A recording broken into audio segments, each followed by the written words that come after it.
Once upon a time in the cozy village of Meowtown, there lived a chubby, orange tabby cat named Felix. Felix was the laziest cat in the entire village. While other cats climbed trees, chased butterflies, or helped their humans, Felix could always be found sprawled out on the softest cushion he could find, munching on his favorite snacks, tuna chips and fishy biscuits.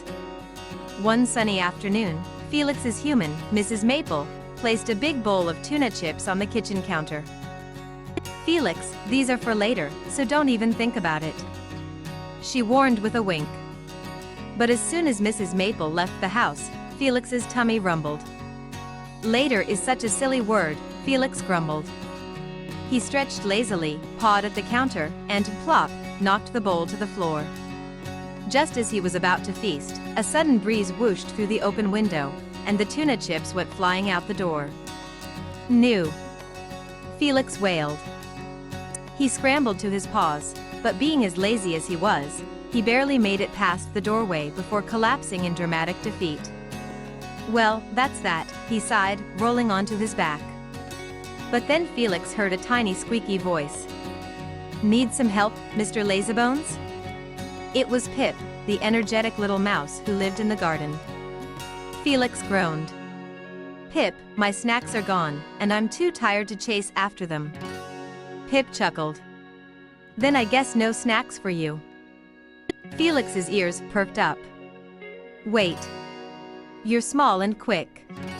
What if you helped me? I'll share." "Half the snacks?" Pip asked, crossing his tiny arms. Felix hesitated. Sharing wasn't exactly his favorite word. But the thought of no snacks at all was unbearable. "Deal." Together, Felix and Pip followed the trail of tuna chips. Along the way, they found themselves in all sorts of situations.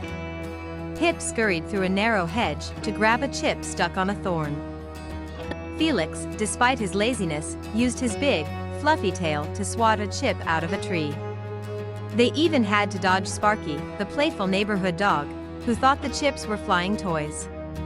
After an adventurous afternoon, Felix and Pip returned home with a half-full bowl of tuna chips. Felix plopped onto his cushion, panting. That was exhausting. Pip giggled, munching on his share of the snacks. "Maybe if you moved more often, it wouldn't be."